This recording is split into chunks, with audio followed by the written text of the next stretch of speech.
This is a relay project. Real Talk starts right now. Here's Ryan Jesperson.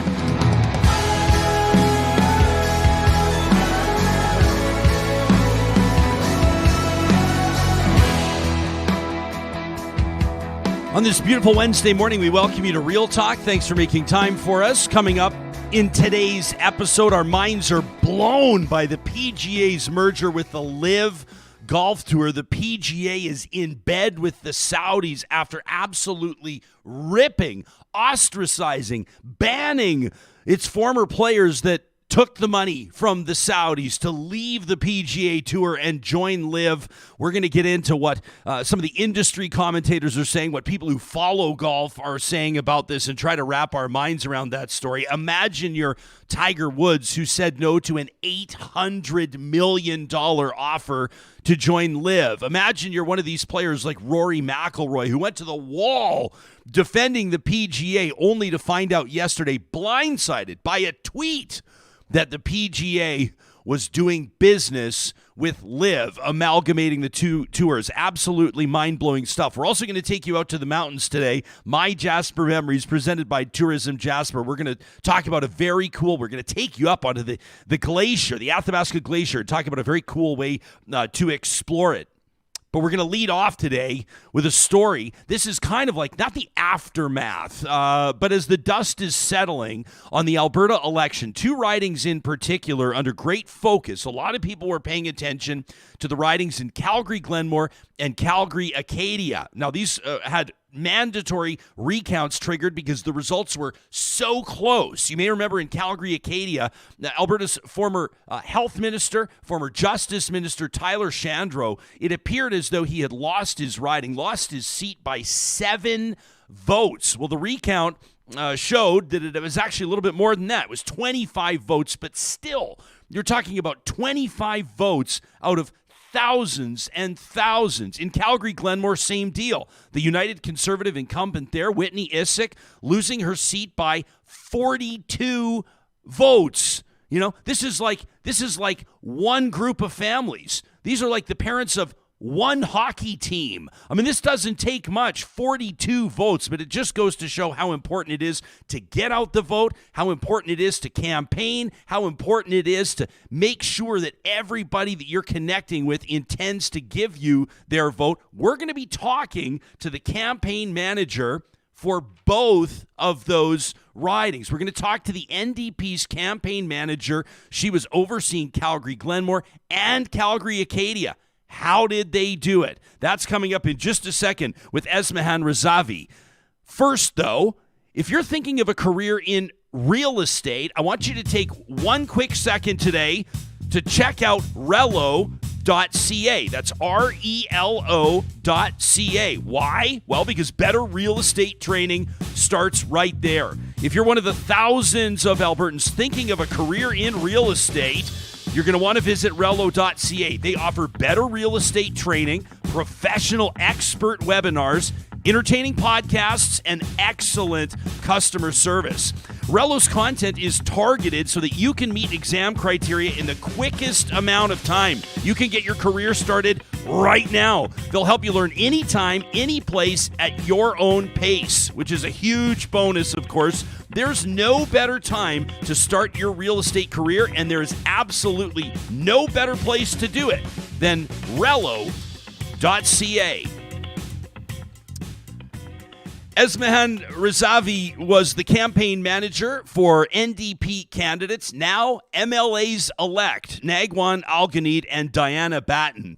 Esmahan's been previously involved in federal, provincial, and municipal campaigns, and she joins us now live from Calgary. First of all, congratulations. These were two of the closest ridings, not just in this election, but probably in Alberta's electoral history. Once you're talking about a couple of dozen votes, it doesn't get any closer than that. How are you feeling now that those recounts are complete?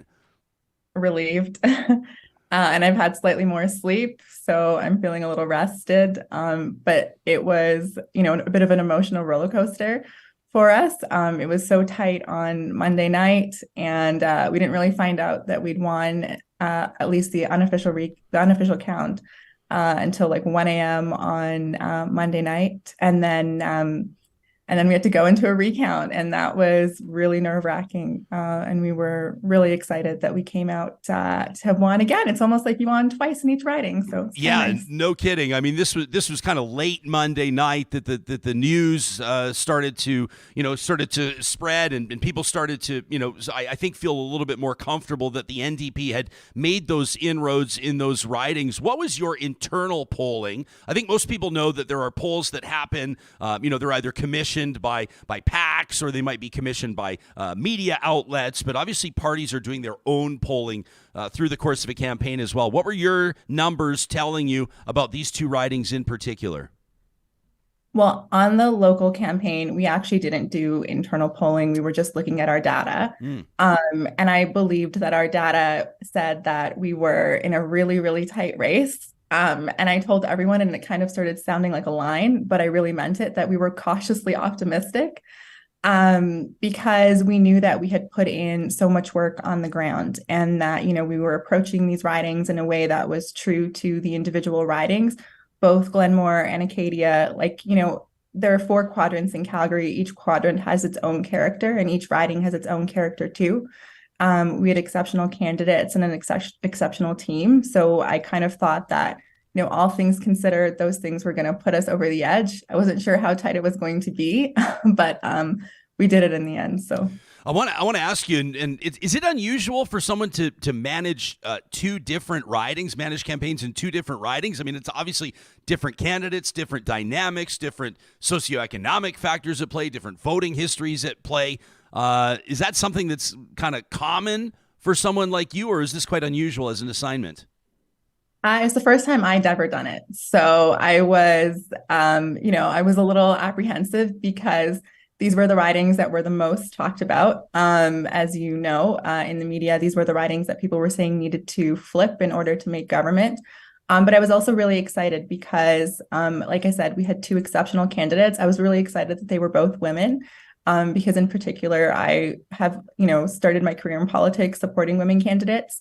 And I was excited to support them both. Nagwan Al-Guneid is actually a good friend. So I was really excited to help her get elected. And then I had a really young, diverse team as well. And I think it's like one of the cool things about politics is the people that you meet along the way, and the relationships you build, and the way that you see that they're people who care about their future and the world around them, and spend so much time, free time, their days after school, or their, summers after university, just like trying to get involved and do something different. And I think both campaigns really created a vibe that people wanted to be a part of them for different reasons. And so it was just great to see so many people come together and try to push these ridings over the edge. We'll talk about Nagwan in just a second. I want to talk to you about Diana Batten. Tyler Shandro, easily one of the highest profile ministers in Jason Kenney's cabinet, like easily 2 of the highest profile portfolios. Obviously as a health minister, he was embroiled in some controversy. As justice minister, he's had his problems, but he was a candidate that I think entered the race in 2019 as a very popular option, as a very popular player in conservative circles. Everybody knew who Tyler Shandro was, even though he hadn't sought office before, even though he wasn't a sitting MLA. You fast forward 4 years, and now he's got this nurse. I mean, I don't know if it's irony or not to have a nurse running against the former health minister. But Diana Batten didn't strike me. The campaign didn't strike me so much as looking for a no vote on Shandro as it was seeking a yes vote on Batten. Can you take us into the strategy in Calgary-Acadia? This one, again, 25 votes, a real nail-biter. Yeah, so I think that you're right. I mean, Shandro probably has as much name recognition as the premier or as any other senior conservative politician. And it was clear to us from the beginning that he really, was putting his all into winning this, and so was his campaign. But Diana's approach and the strategy that I took was to really highlight that, nurses are people who have been serving the community in some of our toughest times during COVID. Diana was literally saving babies during COVID.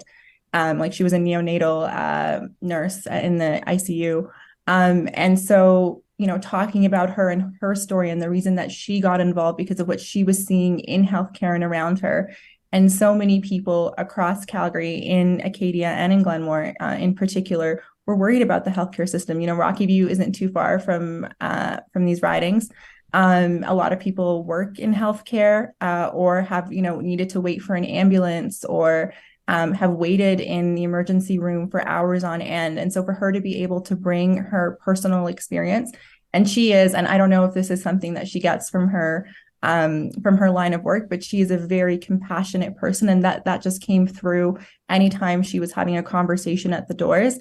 And part of our goal my strategy was to have Diana talk to as many voters as possible and spend as much time with them as possible, because I knew that when they got to meet her, when they got to learn about her as a person and the real care she brought, they would think differently about how they might vote. And it might, a lot of people were undecided, right? That was kind of the story of this election. There were all these like reluctant UCP voters. How might they vote? And someone who is a community person who had that kind of compassion and care, I thought would help sway those reluctant UCP voters in her direction. Did you buy that undecided thing? I mean, I was running my mouth on this show leading up to the election and the days leading up to it. I just what I was picking up from people and what folks were saying in the emails we were getting from people that were like either ardent conservatives or longtime New Democrats. There was certainly that interesting dynamic at play, prompted by the Adlers and, the Griffiths and the Lukaziks and the former progressive conservatives coming forward saying that they were lending the NDP their vote. But still, there was this, depending on the poll you were looking at, 10 to 15% of people that were saying they were undecided. I think a lot of folks just assumed those were people that might just not turn up. How did you see that playing out, that faction of the electorate? Well, I think that we wanted a certain percentage of them because we knew that we needed some. I mean, if you look at the results in 2019, the NDP had gotten their most votes ever in both ridings, but there was still a gap of a few thousand votes in each riding. So we needed to peel off a few thousand of those voters as well. But yes, we also needed a few of them to stay home and to feel like, okay, I might not be comfortable voting for the NDP, but I am so uncomfortable voting for the UCP that this is one time that I can't turn out and vote. And so part of the work we did was, I think, in the case of Acadia, which you were asking about specifically, I noticed that like the Shandro campaign was softening his image. He was posing with a lot of dogs. He was he was having a lot of women come out and endorse him. And so, we had a doctor write a letter to all our undecided voters talking about her experience in the healthcare system as a result of Shandro's decisions as healthcare minister, and how, at the time, Diana had been this, nurse who suffering from the same consequences that other doctors and nurses across the province were suffering from. And as a result, that all these Albertans were suffering from, as a consequence of the breakdown in our healthcare system. So that was a bit of like don't forget, the things that happened over the last 4 years as a result of the work that Kyla Shandro did as health minister. Yeah. You kind of wonder if maybe, I don't know, Shandro had lost the election. I mean, I don't believe this, actually, so I don't even know why I'll say it. I guess because it's a talk show and we're having coffee together. But you wonder if maybe he had lost the election the minute that he showed up on that doctor's driveway to yell at him, basically, during the pandemic. And, I think that that didn't necessarily prove to be true. I think that probably suggesting that would take away from your efforts and would take away from the candidate, Diana Batten, who ended up winning that riding. And it was a close race, but like for perspective, he won that riding, Calgary-Acadia in 2019 by 20 points. 54% of the vote, 34% of the vote taken by the New Democrat candidate, and the Alberta Party taking about 7.5% back in 2019. So a 20-point swing over 4 years to knock off an incumbent who had senior cabinet roles. That's a big win. that really is a big win. Did you have people, I guess this is a bit of a softball question. Let me acknowledge it. I'm still going to toss it to you, but it's a real softball. Did you have a lot of people referencing the driveway incident at the doors? That's as a politician, if I'm Tyler Shandro, that's a tough one to shake. We've all had our low moments. I've had my fair share of low moments. That one's a tough one to shake. Yes. Yes, we did. Yeah, there you go. She handles it with class. We're talking to Esmahan Razavi. Introduce us to Nagwan in Calgary-Glenmore. For people that don't know, I grew up in Calgary. Acadia and Glenmore are ridings like southeast, southwest Calgary. This is conservative country. It has been for a long time. This has obviously got to be a big win for you guys, knocking off Whitney Issik, not necessarily the highest profile UCP MLA heading into the election, but still, she had name recognition. How did you approach this riding, Calgary-Glenmore?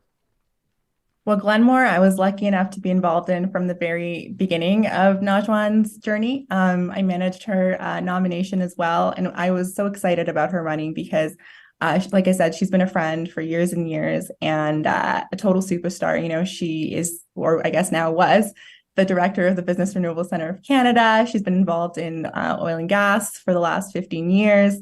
Won top 40 under 40, Globe and Mail's top 50 change makers in the country. Like, her resume is just absolutely stellar. And so being a part of the process from the beginning, I really got to know the riding super well. And this was a riding where, a lot of the people were highly engaged in politics. And so we did a first pass of the riding with, door knocking, where we were just kind of trying to understand, like, where are people at? How many people are, how many people are like NDP supporters? How many people are UCP supporters? And what does the middle look like? And then we kind of realized that we needed to do like what's called like deep canvassing or persuasive canvassing. And we actually did this in Acadia as well. And they did this even before I came on. And that's where you spend a lot of time at the doors and you have conversations with people and you try to meet them where they're at and understand where their issues are, and make a real case. And Nagwan was just so good at doing this because she has such a deep understanding of policy and politics. And some of the questions she got, honestly, she got like really intense energy policy questions, and she always approached them with so much like empathy and so much knowledge. And I think that because in both these ridings, and here I'm talking about Glenmore, you had these like incredible candidates. It made people think, and I think this was something that people had been worried about last time, that, this time around, Rachel Notley had a really strong team of people, or would have a really strong team of people around her. And these would be people who would advocate for different things around the caucus table or caucus room, whatever the case may be. And also that they would be a voice for their riding and for people in Calgary. And I think that, being able to spend over a year campaigning in that riding and developing trust, showing up at, I know at the end of the campaign, she was telling me some people were like, you've like been at my door like 6 times now, so showcasing how hard she was working and having her, bit by bit bring people on board over the course of a year, I think really helped push this one over the line. Are you serious that you had the firepower, the volunteer firepower to be hitting doors 6 times? My understanding, keep in mind, I've never sought office, I've never worked on a campaign, so I only hear what other people tell me. But my understanding is you try to hit every door at least once. How are you able to do 6? Way more than once in both ridings, I will say. And that is a testament to the team, the groundwork, and the ground game. And I think a local campaign, we know that one of the main things you're focusing on is ground game. And so I will say that both these candidates, before the election, you kind of show them your schedule and you're like, you're starting door knocking this time in the morning and you're stopping this time at night. And here are your half an hour breaks in between. And they were like, all right, let's do it. And they did it. So yeah, I'm being I've got I shouldn't joke about PTSD, but I have one of my summer jobs as a university student was selling educational study guides door to door, and they would insist that we would knock on our first door by 7:29 a.m. 7:30 was too late. You had to keep your focus.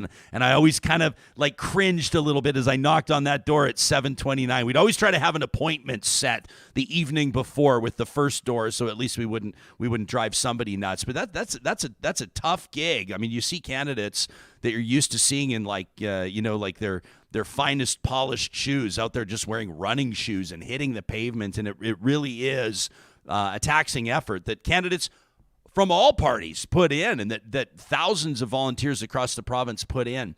Does it mean a little bit more to win in South Calgary on an NDP campaign than it might mean elsewhere? I mean, obviously, and I'm putting you in a tough position with the question, but it's got to mean more to win in Calgary-Glenmore than it does to win in Edmonton, Strathcona, where Rachel Notley just absolutely wipes the table. You know what I'm saying? Well, I will say that, and I think even I was guilty of saying this, I thought it was like basically Stephen Harper territory, because that is where his old federal riding mostly overlapped. And so, that sort of gives you an assumption about what the riding might be. But I will say, like, these are areas that have voted for Mayor Gondek, for former Mayor Nenshi. And when you think about things that way, and that they actually did flip NDP once, I think at the end of the day, like, people aren't, especially Calgarians, like, I mean, the group that I'm most familiar with, they aren't ideological. They're looking for, smart, practical, pragmatic solutions. And so, I had faith that with candidates like these, with a good team, we'd be able to make that case. We got an interesting comment here on our live chat. I appreciate everybody that joins us every morning on YouTube. Dennis, it sounds like Dennis might have been volunteering on Karen Shaw's campaign. She was the NDP candidate in Morinville, St. Albert. Dennis says most stores in Morinville, St. Albert, Karen Shaw and volunteers hit him 3 or 4 times every door across the riding. Says that team was door knocking for 18 months. I mean, we talk about these campaigns. Obviously, they're about a month long, but for a lot of people, a lot of candidates, this has been, I mean, a lot of them have been essentially working since the 2019 election results came in, and at least for the past couple of years. People wondered how Calgary would go. And obviously, a lot of pundits, including on this show, were saying, the election's going to be won in Calgary. The NDP takes 14 of 26 ridings. If you go by the math, the NDP won Calgary. The NDP swept Edmonton, and obviously the United Conservatives form government, a seat count 49 to the NDP's 38, which leaves obviously work for the NDP to do and a strategy to figure out when it comes to the rural areas. How do you process as a strategist, as a top shelf experienced communicator, that rural-urban divide? What lessons do the New Democrats need? And I should note that you're not on staff with the NDP. You're talking to us independently right now. What does the NDP need to take away from this lesson-wise? Well, I think this election in particular was challenging because Danielle Smith, during her leadership, had put such an emphasis on creating those relationships in rural Alberta, and had stoked, I think, certain fearful elements as she was doing that. And I remember there was one point in the election, I think it was just at the tail end of her leadership, or just after she was elected leader, where she said something like, it doesn't really matter what happens in Calgary. What matters is what happens in rural ridings. That was kind of how she was going to approach her premiership. And I think she ended up walking that back because she realized she needed to win at least some Calgary ridings. I think the NDP had a lot of really strong candidates in rural Alberta. I mean, there was, municipal leaders, people who were so involved in their community for so long.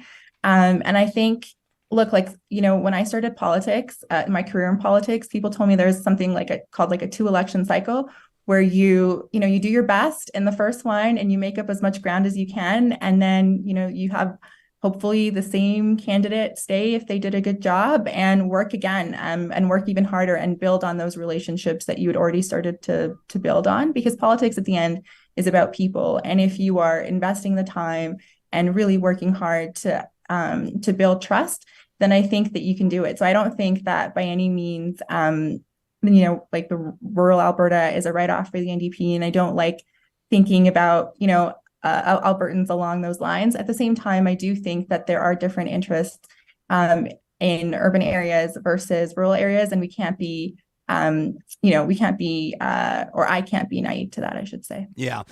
Hey, Esmahan, I appreciate you talking to us. If people are just joining us on the live streaming audio app on Mixlr, presented by California Closets, we're talking to Esmahan Razavi out of Calgary. She was the campaign manager on 2 successful NDP campaigns, Calgary-Acadia, Calgary-Glenmore. You step out of the mix now, back to your day job, so to speak, at Champion Communications. Can I pick your brain in just a second? Can we talk some politics? Can we talk about where you see both parties going from here? We're going to be talking to Alberta's Premier, Premier-elect Danielle Smith will join me in studio tomorrow, right here on Real Talk. People can catch that live at 9 o'clock Mountain or later on demand, obviously. Do you have a few minutes to stick around with us? Of course. Yeah. Okay, perfect. Back with Esmahan Razavi in just a second. If you have a question, if you're one of our live tuning audience members, of course, you can punch that into the chat on YouTube, and we'll get to those. We wanted to mention as well a conversation that I had just a short time ago, a couple of days ago, with Professor Lisa Young, Dr. Lisa Young, out of the University of Calgary. You'll find that episode in our archive on the podcast on YouTube. Is what's good for politicians good for you? We talk about populism and some of the work that Dr. Young has been doing, writing for Alberta Views magazine. You can find that episode. It's the first episode of this week, and one well worth checking out. Charles Adler on that one as well. He's, of course, sorting through his take on the election results. You remember he went to the wall for Rachel Notley and the NDP. We're proud to partner with our friends at Alberta Views magazine. It's the magazine for engaged citizens. And if you're looking for a fresh perspective on Alberta, 10 times a year delivered to your door, you want to get immersed in Alberta politics, social issues, environment, and culture, you want to enjoy their award-winning writers, their photographers as well, you can find them online at albertaviews.ca. When you hit that subscribe link, you're going to find if you use the promo code AVRJ, think of Alberta Views, Ryan Jesperson, AVRJ, that promo code knocks 50% off a 1-year subscription to Alberta Views. It's 10 issues delivered to your door for $20. It doesn't get any better than that. AVRJ, the promo code at albertaviews.ca.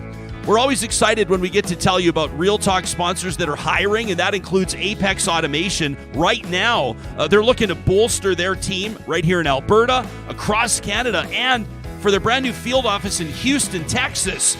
So if you're a professional engineer, electrical, instrumentation, computer science, process, mechanical, it's worth a visit to apexautomation.ca today to find out how they do things differently. They're also looking for electricians. They're looking for instrument technicians.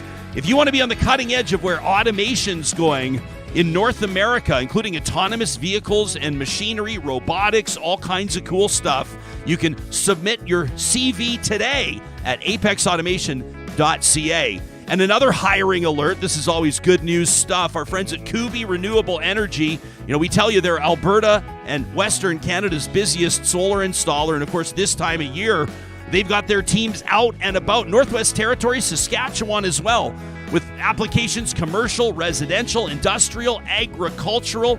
Check out the careers link at kubienergy.ca. Join their team and help them grow clean energy in Canada. These are for electricians as well as apprentices. They're young, they're growing at Kubi Energy, and they're reshaping the energy portfolio in Canada. Check out kubienergy.ca. And whether you're out on the job hunt or maybe just taking a day for yourself, there's nothing like a DQ Blizzard. June's Blizzard Treat of the Month at the Dairy Queens of Northwest Edmonton and Sherwood Park is the Reese's Caramel Pretzel Blizzard Treat.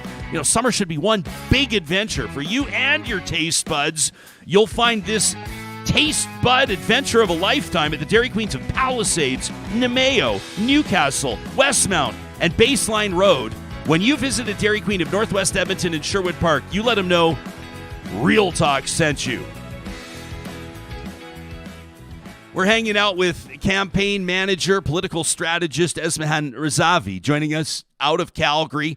Esmahan has mentioned, we'll be talking to Premier tomorrow. That's Thursday morning. We're expecting her cabinet announcement on Friday. And it goes without saying, this cabinet's going to have a dramatically different look than what we saw before, both under her leadership and, of course, Jason Kenney's before that. Some folks are suggesting that it could have more of a rural taste to it, just based on her options, based on where a lot of their seats are. What's a storyline or two that you're keeping an eye on ahead of this announcement? They won't have any Edmonton representation, and their Calgary representation is going to be pretty limited. And unfortunately, I think that there were a lot of candidates who ran with extreme views who now might be represented in cabinet as well. So I would want to keep an eye on that. At the end of the day, and I'm not just saying this because I worked on the NDP team, I just think that if you look at the caliber of people who ran for the NDP versus who ran for the UCP, there's a pretty stark contrast. And it does actually really worry me about what is that going to mean for our government over the next 4 years. Are these important files? And we have so many important issues that we need to address in this province from, I know 200 emergency room doctors came out in the final weeks of the campaign talking about the crisis in ERs, to the healthcare, to what's going on in our energy industry, with our climate, what's going on with with our economy in general. There's just so many important things that need to be addressed, and I'm just not sure that the team that we're going to see on Friday is going to be up to it. And I say that with a lot of sadness, actually. Yeah. So if you're Rachel Notley, if you're an experienced opposition MLA. I'm thinking of, there's tons, Racky Bancholi, I think of Shannon Phillips, I think of, David Shepard. We could go on and on and on. There's a lot of MLAs that have been there before. Do you approach this session differently than in past based on the observation you just made? And if so, how? I think that what I would like to see is for that continued, and they did this in the past, but that continued, like, these are our ideas, this is what we can be doing. And I'd like to see a government in waiting, because I think that a lot of people that I got to meet when I was door knocking before I was trapped in the campaign office were saying, like, we are lending you our vote. And I had a few conversations last week when I was chatting with people about the recount, and these are people who had never voted for us before, who were saying, like, Esmahan, we did lend our vote to you and or to the NDP, and that means something. That means something to us, and we want to see what you'll be like over the next 4 years. And so I firmly believe that the NDP can form government in 4 years, and I think that this new caucus with so many bright people across Calgary, across the province, can kind of show us a contrast to what we're going to be seeing in real time. I want to be clear, so let me kind of get you off the hook here and remind people that you're not speaking on behalf of the NDP. I'm asking you for your personal opinion as a professional communicator and a professional strategist. We've been asking the same question in different ways, shapes, and forms. Does the NDP need a rebrand? Does it need a refresh? Could you make more inroads in rural Alberta if the party had a different name? Maybe if the party had a different leader? I understand it's a sensitive or delicate question to ask. You're not speaking on behalf of anybody but yourself, but what do you think? I joined the party when Rachel Notley was leader, and in some ways you could say I actually joined because of her, because I think that she presented a different kind of NDP from anything I'd seen before, a party that was pragmatic, that was centrist, that was really there to build consensus and govern well across this province. And so I think that as long as the party is doing similar things like that and working, building on its election building on this election performance, which, the NDP did do better than it ever has over the last while. So build on that, work hard, and I think really consider the fact that so many people did lend their vote this time. Like I said, I think they'll form government in 4 years. We've got some interesting, bold prediction, by the way. I don't want to just gloss that over.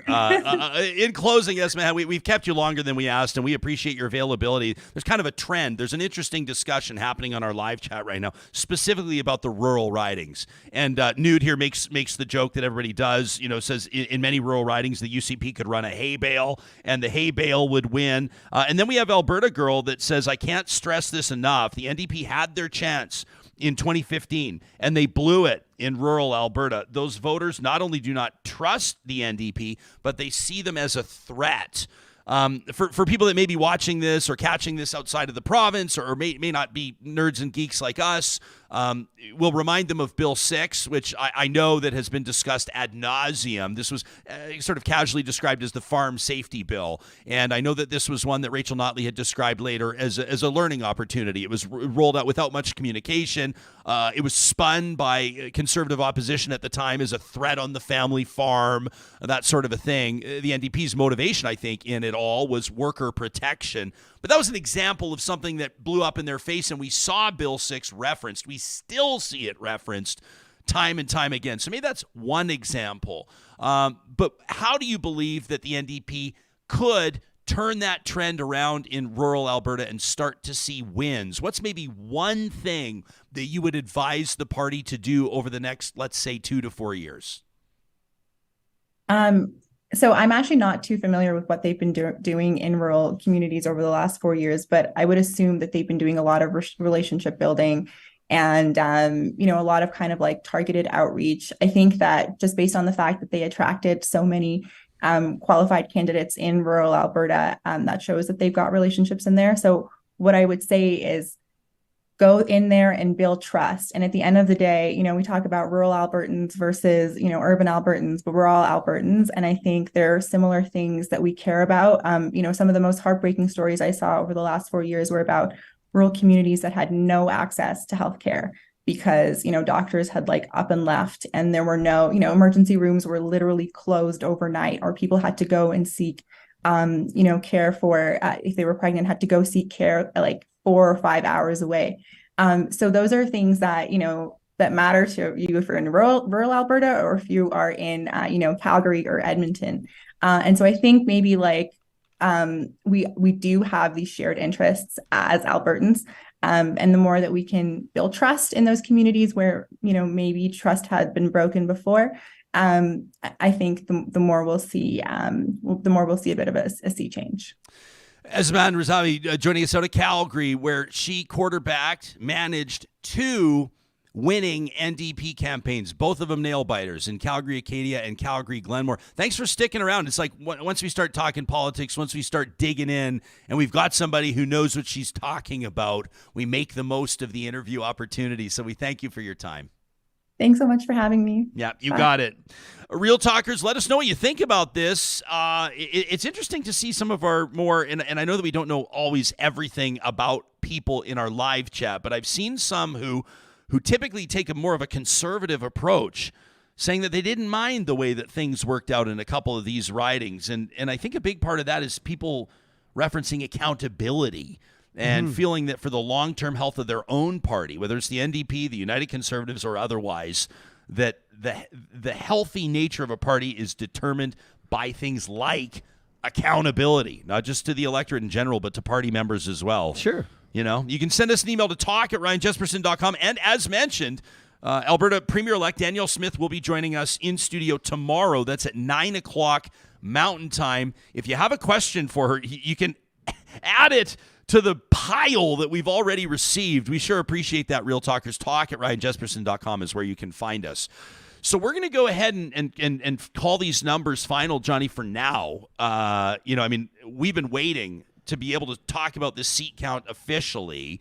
And with these recounts complete in these 2 ridings in Acadia and Glenmore, we're going to go with 49 UCP seats, 38 NDP seats. Why does this matter right now?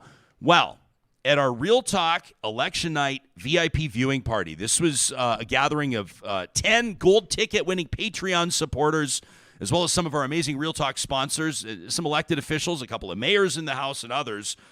We gave our party attendees an opportunity to prognosticate, to predict the outcome of the election. And up for grabs, a bottle of the now sold out limited edition Real Talk Cask 2.0 Maple Bourbon. All right. And a shout out to Jason Leslie from the Alberta Chambers of Commerce and Jarrett Campbell, who you have seen sitting right here on our Real Talk group chat roundtable before. Jarrett's worked on a number of political campaigns as well. Both of them on the nose predicting 49-38. So the tiebreaker, I'm going to toss these two here into an official Real Talk snapback cap. You can get yours on the merch link at ryanjesperson.com. Top quality caps, John. Top quality caps. I'm going to throw these two entries here into the Real Talk snapback cap, and I was wondering if maybe, perhaps, you might be able to draw our winning entry. Sure. So here you go. This is going to be the individual that is going to walk away with a Real Talk bourbon bottle. It's Jason Leslie. Congratulations to Jason Leslie from the Alberta Chambers of Commerce. We'll make sure that he gets his bottle of Real Talk bourbon.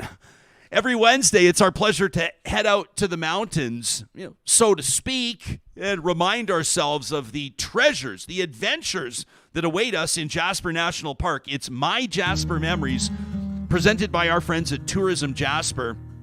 Jasper National Park is home to some of the world's most impressive glacier terrain, and the Columbia Icefield is a literal sea of ice covering over 300 square kilometers. Try to wrap your mind around that. It's perched on the spine of the continent, the Continental Divide. So meltwater from this ice field travels to 3 different oceans from the hydrological apex of the country. It is truly a powerful place. The Athabasca Glacier is an easily accessible tongue of ice that flows from this massive ice field, and it provides a really unique opportunity to explore an actively changing glacier. Like, it's different tomorrow than it was yesterday, than it was the day before. Now, you can only, for very good reason, only travel on this glacier with a guide. And if you're going to go with a guide, Rockaboo Mountain Adventures is one of the absolute best. They've got this Tread Lightly glacier tour that focuses on small groups and glacier science, sustainability, efficient travel, and even the opportunity to descend into the ice using ropes if conditions allow. It's kind of a day-by-day decision. One of the coolest things about this is that there's no experience required. Ages 12 and up are welcome to join. It's about a half-day excursion. Now, you may be wondering, what about fitness level and things like that? They hike between 2 to 8 kilometers, depending on conditions and, of course, depending on the makeup of the group. So the hiking is never really strenuous, but it does gain about 150 meters in elevation from a starting elevation of 1,900 meters. You can learn more about Rockaboo Mountain Adventures, getting up on the Athabasca Glacier, by checking out rockaboo.ca. We'll have the link in the show notes here.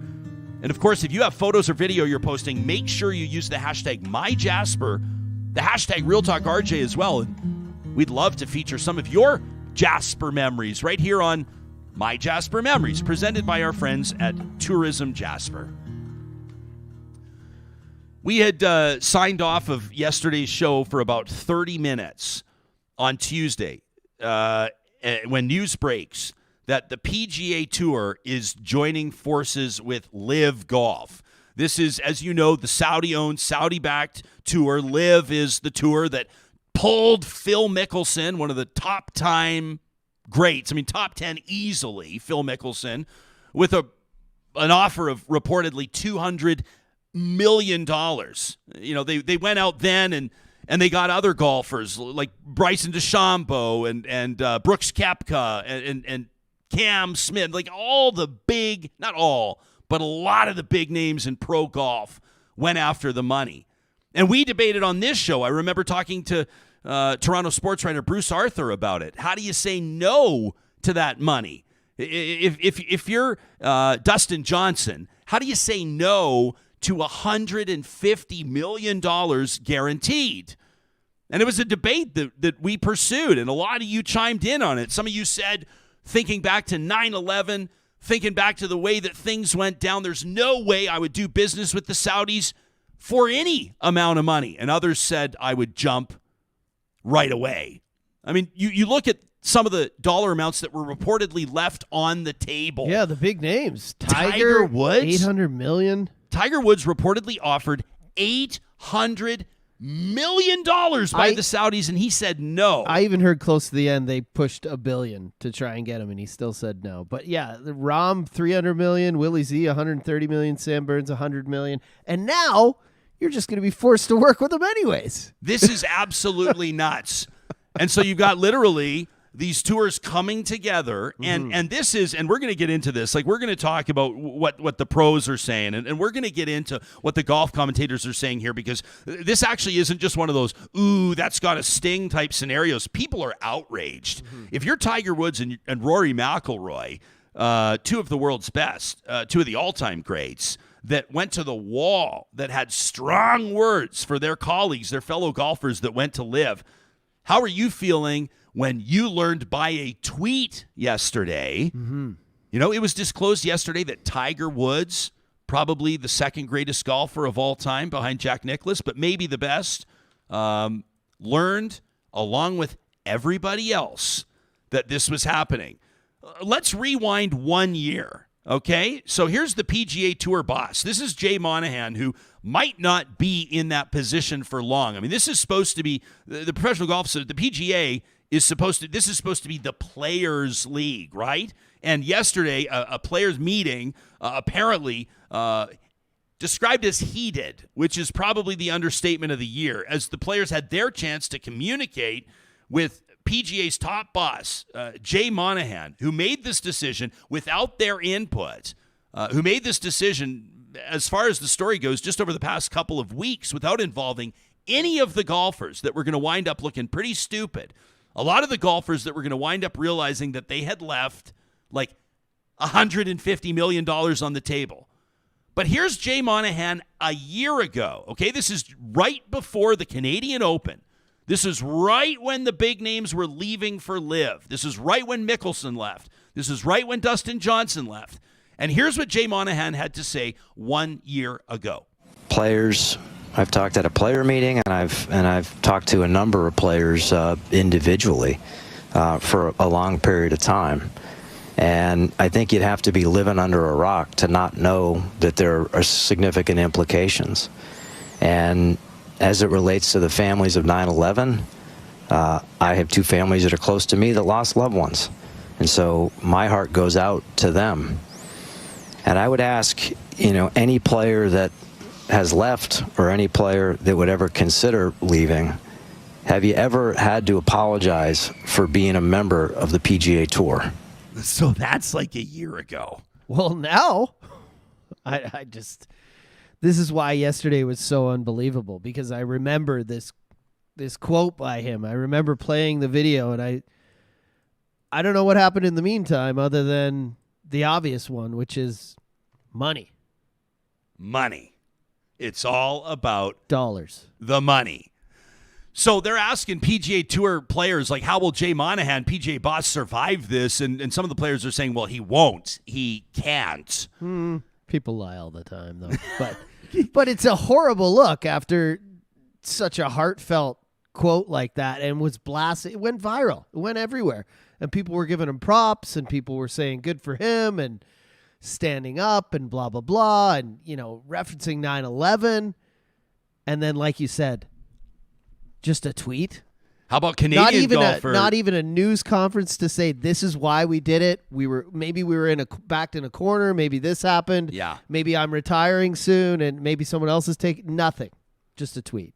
The tweet from Canadian golfer Mackenzie Hughes was one that really jumped out at me, where he tweets yesterday, nothing like finding out through Twitter that we're merging with a tour that said we'd never do that with. How about that? So this is confirmation this is a Canadian, by the way, playing on the PGA Tour, doing a great job, Mackenzie Hughes. Return our emails, Mackenzie. He said, yeah, nothing like finding out from a tweet. Can you imagine that?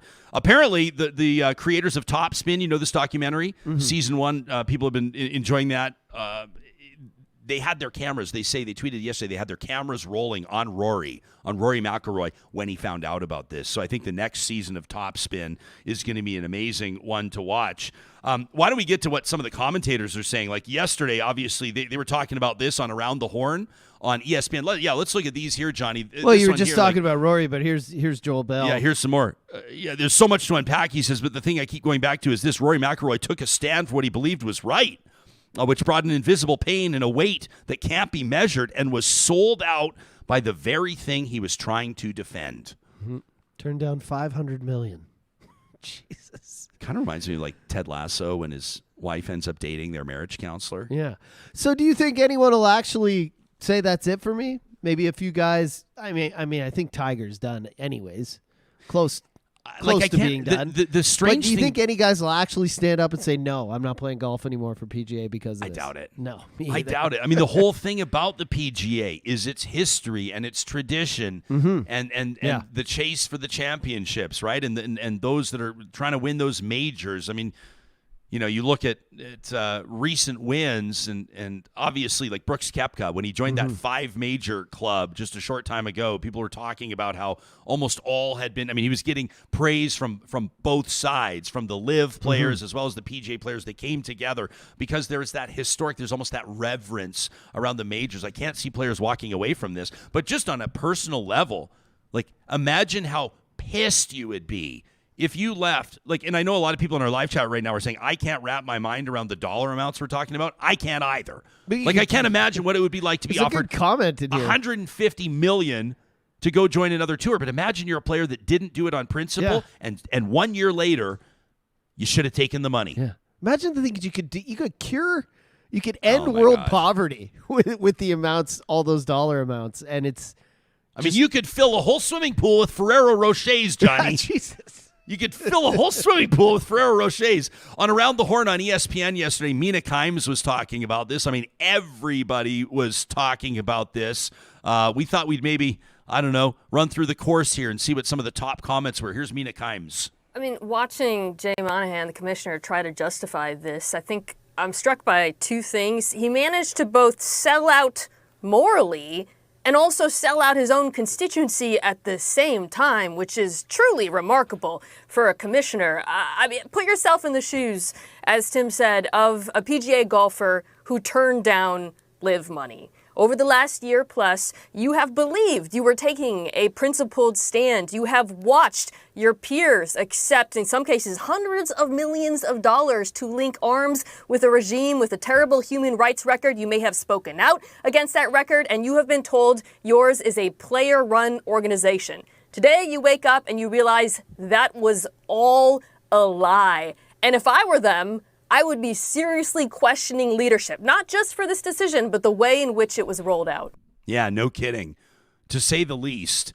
Imagine the bitterness, right? And there's golfers that notoriously kind of chirp each other. Phil Mickelson's not afraid to chirp. Can you imagine some of the conversations on the tee boxes from a guy that walked away with $200 million from a tour and is now in no different of a position than a guy that said no to $800 million? I think that's the worst part of all of this, is that you've put all these players into a position where yeah, us against them, except it's all supposed to be now us again. Yeah. And you know, the big players didn't take the money. Those kind of washed up guys took the money, right? And they're just laughing all the way to the bank now. Some of them, Cameron Smith, up and comer. He's there was arrived, a few, but some I'm of them saying, did. Dustin Johnson did. He's one of the world's greats, one of the world's tops. But yeah, I just think Tiger and Rory McIlroy have been made to look very stupid. Ken says the PGA was in trouble. You know, sponsors were walking. Their charitable organization status was about to be challenged in court. And Jay Monahan was in a box. He says, money talks. Jay should have never played the 9/11 card. Maybe not, but at the time, they were trying to save the PGA Tour. They were bleeding superstars. Yeah. And I think he was trying to come up with that kind of compelling narrative. Steve Schmidt is the host of The Warning, and he was breathing pure fire yesterday on his show. Here's what he had to say about the merger. The PGA Tour is fundamentally in business with the Trump family. Quite a thing for a sport that builds its reputation around values, ethics, and integrity. Think about it. The PGA Tour is now the Trump Golf Tour. It is the Saudi Golf Tour. What a disgrace. The PGA Tour is as corrupt as the Americans who register and lobby for Saudi Arabia, representing their interests and the despotism of the Saudi regime over American values and basic human dignities and rights. Right? I mean, that's a tough one to deny. I mean, he's not wrong. He's not wrong. It's perfectly said. And I mean, we can't go through every decision we make, and we've talked about this before. Every time you buy something, every part inside your phone, every piece, if you go back and look through your home, I'm sure there's things we don't want to be supporting that we're indirectly supporting. But this is like direct support. And like you said, total avoidance by putting it in a tweet. Yeah. Total avoidance. A merger like this, something this huge, always a press conference. You let people ask questions. Why? When? How? What were the other options? Total avoidance. I would love to see availability with Monahan, the tour boss that made the call on the merger. Put Rory up there with him. Mm-hmm. Put him up there on stage together. If Rory would even go there. I mean, if I'm him, I don't even, when I say pissed, I can't even imagine. And for these guys, money always matters. Money might not matter as much if you're Tiger Woods with a net worth in the billions. His net worth is over $1 billion. Maybe he doesn't care as much. I can't even believe I'm saying this, but maybe he doesn't care as much about $800 million. Yeah. For them, I think it's more their pride. I mean, this isn't just money, though. This is obscene amounts of money. This is life-changing, generational. Your kids aren't going to have to do fuck all their whole life. Yeah. Unless you gamble it all away, like some people. This is a great comment as well. On our live chat says, I was upset at first, and then I realized that the Saudis have investments in all manner of businesses, including in the States, Amazon, Starbucks, and nobody's stopping buying their lattes. I mean, hey, before we get too high on our horse here, let's keep in mind that Canada literally sells armored vehicles to the Saudis. Mm-hmm. Right? So here we are all high and mighty a year ago talking about how, Phil Mickelson and Dustin Johnson and Bryson DeChambeau and others, should have kept their wits about them, should have kept their integrity in place, should have kept their spot on the PGA Tour and said no to LIV. But here, it seems like we kind of pick and choose what we'll criticize and what we won't. Why do Canadians tolerate the federal government, and it has done so under conservative and liberal prime ministers? Why are we selling the Saudis armored vehicles if we truly do believe, and it's not up for debate, by the way, that they do have a horrific human rights record, that the regime is deplorable? Yeah. Right? We pick and choose our ethical sort of flags that we plant. It's such a bad look, though. The PGA Tour used to be a nonprofit. Now it is owned by the Saudis. We're going to figure out more and more about what this looks like, how it changes the identity of it, but you're right. I don't know. To me, you'll still have the people. You'll still have the rabid golf fans. I'm a huge golf fan. I'm not going to tell you, because I wouldn't mean it for 1 second. I'm not going to tell you that I won't watch the Waste Management Open down in Arizona, that I'm not going to watch the Masters again, that I'm not going to watch Of course I'm going to. I'm going to watch all of those. Yeah. I'm going to golf this week. This doesn't do anything to my relationship with the sport of golf. But I cannot think of another example where a sport or a governing body or an association, organization, or league has done something. I'm trying to think back. Maybe it's not the same thing. It's apples and oranges. But maybe Alan Eagleson, head of the NHLPA back in the day, ripping off NHLers and their money and costing them millions of dollars, and Bobby Orr getting screwed along with everybody else. I think maybe that's but that wasn't the NHL. That was the PA under a guy that, obviously was convicted on criminal charges. But I can't think of a time that a reputable league in relatively good standing that was taking the high road on an issue absolutely embarrassed and outraged its stars. And that's what I mean. It's not like they were broke. It's not like they needed... But money talks. And you know what, Ryan? My relationship also will not change with golf, because I never watched it before. Because you do not have a golf Unless I needed to take a nap, and then I throw it on for 10 minutes, I'm asleep. Yeah, there you go.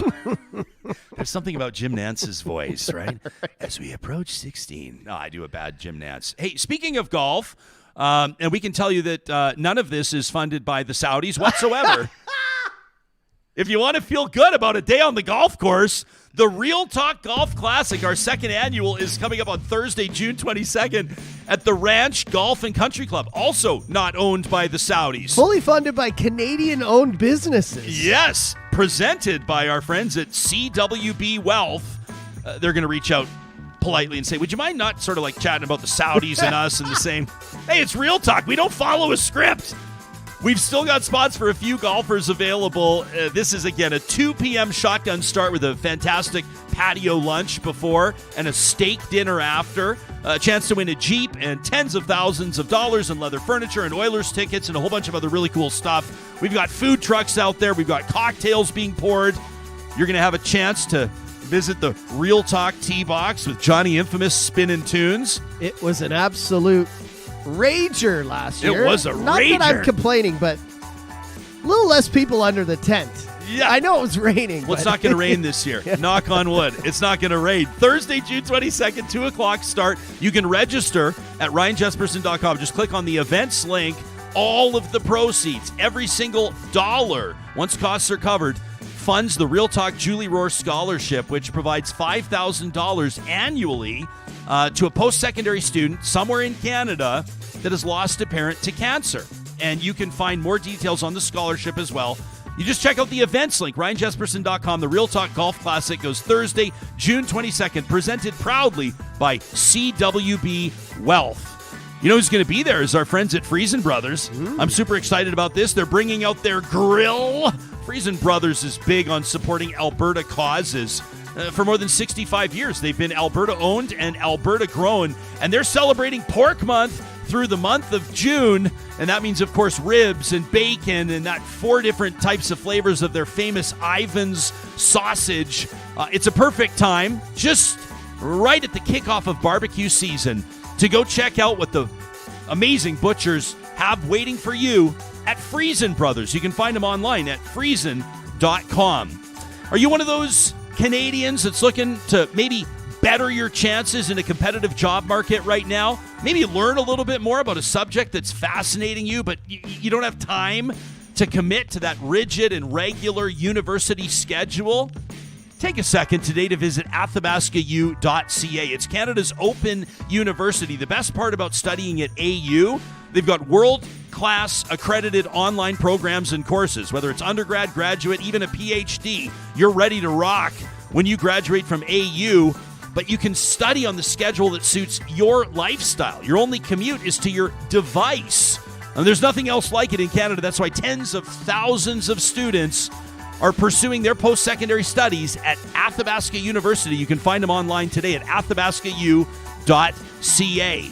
At Local Environmental Services, they're operating in Alberta and Saskatchewan across the prairies, providing better service and better prices for small businesses, big businesses, for municipalities that are looking for residential recycling, garbage collection, water hauling, roll-off bins for those big renovation projects. Whatever it is, you can keep it local by visiting localenvironmental.ca. Don't forget, Local Environmental presenting Trash Talk every Friday.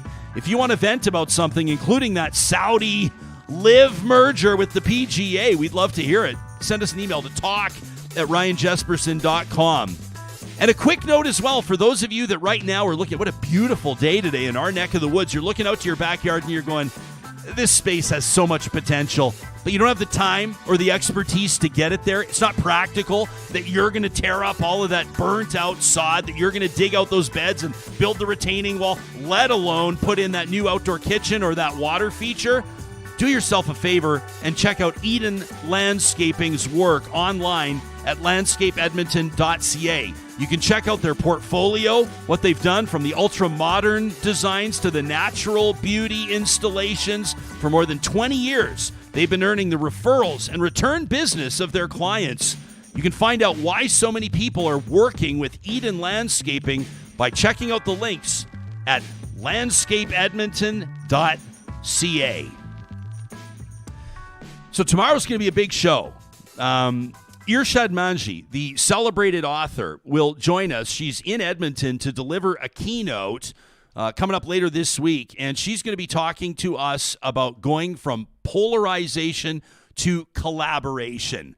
So that's great subject matter. It's timely subject matter from somebody that I guarantee is going to inspire you. She'll be here right out of the gates live tomorrow. That's Thursday at 8:30 Mountain Time. And then at 9 o'clock, your chance to put a question in front of Alberta Premier Danielle Smith. We'll get the interview going right at 9 o'clock Mountain Time. We've got her for just under half an hour live in the Real Talk studio. This a day ahead of her expected cabinet announcement. So that's where we'll go. We've got questions locked and loaded. You can be in touch with yours. You know where to find us. We'll talk to you soon.